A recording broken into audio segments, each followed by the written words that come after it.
بسم اللہ الرحمن الرحیم۔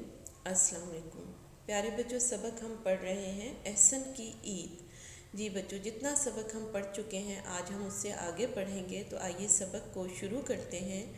عید کا دن آیا تو احسن نے نماز کے بعد قصاب کے آنے کا انتظار شروع کر دیا۔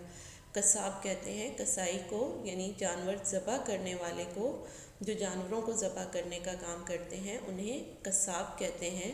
احسن بے چینی سے گھڑی کی طرف دیکھتا رہا، بے چینی سے بے صبری کے ساتھ گھڑی کی طرف دیکھتا رہا۔ جب قصاب آیا تو احسن نے بڑی ہمت سے بکرے کی قربانی کروائی، یعنی بڑی ہمت سے حوصلے کے ساتھ بکرے کی قربانی کروائی، اور پھر اداسی سے اپنی بہن کے پاس بیٹھ گیا۔ اداسی سے یعنی افسردہ ہو کر، غمزدہ ہو کر اپنی بہن کے پاس بیٹھ گیا، کیونکہ اس کا پیارا بکرا ذبح ہو چکا تھا، قربان ہو چکا تھا۔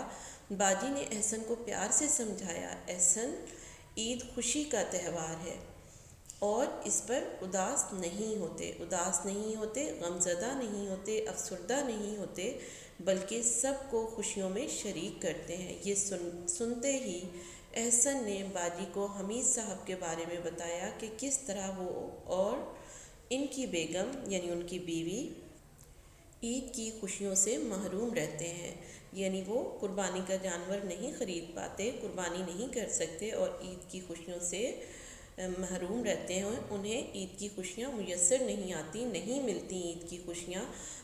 باجی کچھ دیر سوچتی رہیں اور پھر بولی، ہم ان کے ساتھ وقت گزار کر ان کو اپنی خوشیوں میں شامل کر سکتے ہیں۔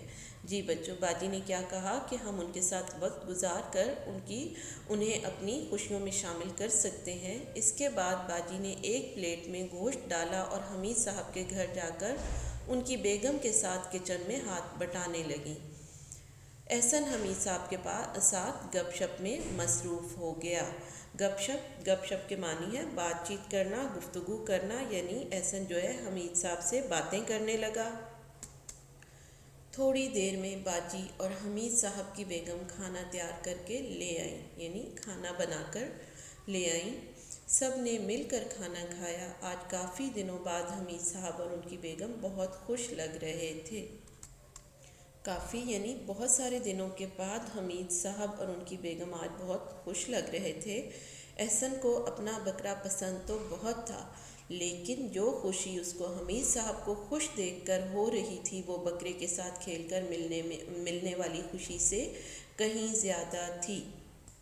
جی پیارے بچوں، آپ نے دیکھا کہ اس کہانی میں احسن نے اپنی عید کیسے منائی، انہوں نے کس طرح سے احسن اور اس کی باجی نے دوسروں کو یعنی حمید صاحب اور ان کی بیگم کو بھی اپنی خوشیوں میں شامل کیا، شریک کیا۔ اس کہانی سے ہمیں یہی سبق ملتا ہے کہ ہمیں اپنی خوشیوں میں دوسروں کو بھی شامل کر لینا چاہیے، شریک کر لینا چاہیے۔ جب ہم دوسروں کو اپنی خوشیوں میں شریک کرتے ہیں، شامل کرتے ہیں، تو ہمیں خود کو بھی بہت خوشی ملتی ہے۔ اس سے ہمارا سبق احسن کی عید اب مکمل ہو چکا ہے۔ آج کا لیکچر ہمارا یہیں پہ ختم ہوتا ہے۔ اللہ حافظ۔